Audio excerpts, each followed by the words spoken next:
Hey everybody, there's a lot of different ways of color grading using Photoshop, and I'm going to share with you a technique that was taught to me a few months ago that I never thought was possible to do, and that is doing vivid light blending modes for color grading. Are we ready for this? Let's do it.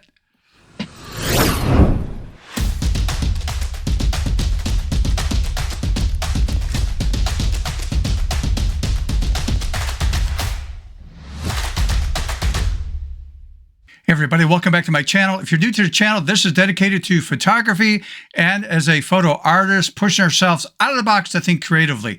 All right, this was actually shown to me a few months ago, and I never thought of using vivid light for color grading an image using Photoshop.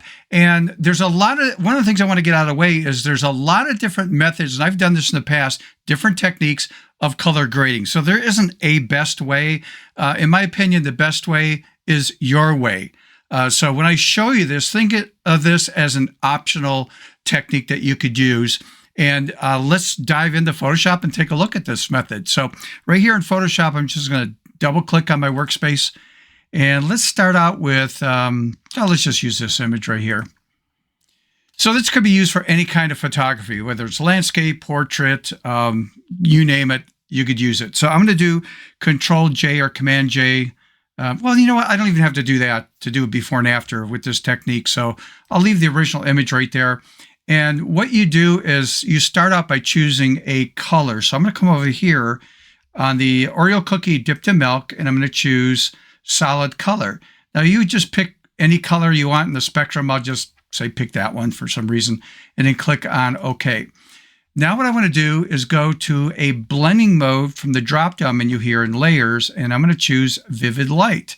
Now that looks weird when you see that, which is okay, because what we're going to do is pull that opacity down to around 20 or 15%, and every image will be different. So let me just drop this down. Well, I'm going to be aggressive on this so we can see this on the YouTube channel. Because a lot of times subtle changes I can see here, you just lose it on YouTube because they optimize these images all the time or the videos all the time. So there you can see before and after. And what's really cool about Vivid Light is the way it works, it tends to melt together two different blending modes into one, which is the Vivid Light. So an example would be if I chose Color Burn affects the shadow or dark areas of the image. And if I go to, let's see, the other one would be Color Dodge affects the highlights in the image. What Vivid does, it almost like merges the two together as one, and that would be Vivid Light. So I'm going to back over here so we can see a before and after on this. Now what's really cool about this, if you want to experiment, if I just double click on the solid color layer, I can move the slider here up and down to maybe take a look at a different look. Like maybe I like this better or something like this. And then maybe, again, move my selection around here to pick out what I like.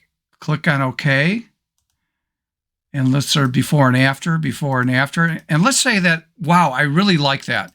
And I'd like to apply that consistent look to, say, other images. Well, when you use this color, it may not remember what you did, or if you choose something else, it's going to pick up a different default all the time.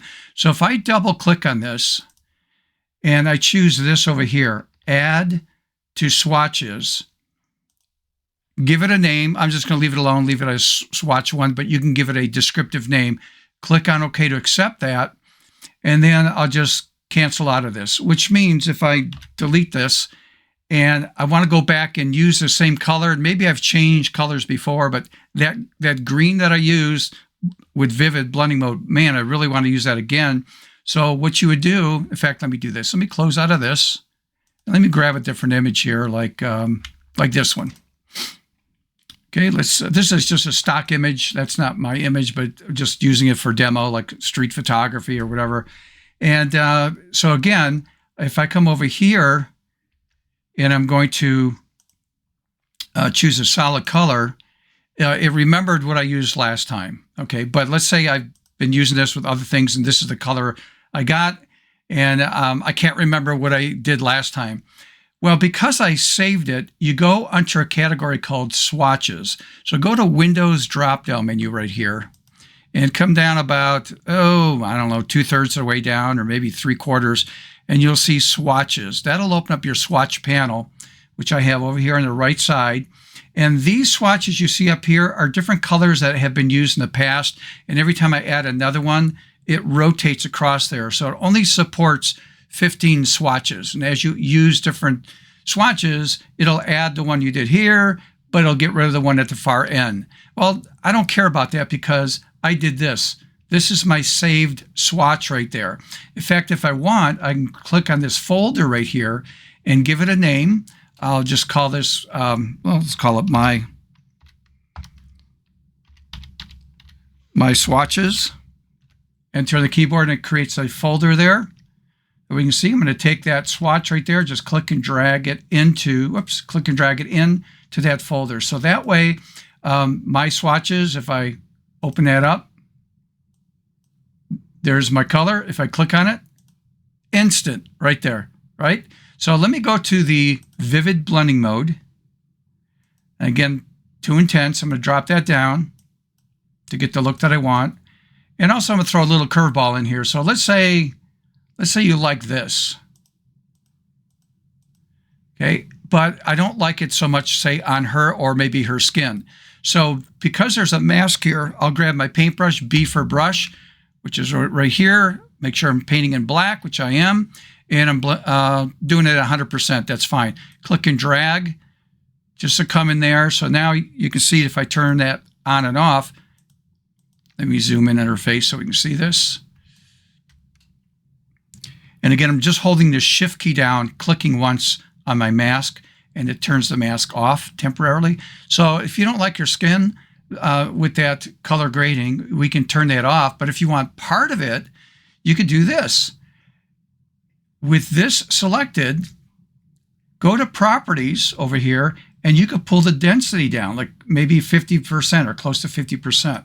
So now if I pull this up by holding the Alt key down or Option on a Mac, I'm just doing this for visuals, you can see that if I come over here to the density, move it back to 100%, you get that, but I can pull it back in the properties panel. So I'll go back to the color, and again, you could adjust that based on your feeling and look that you want to have with the image. So there we go.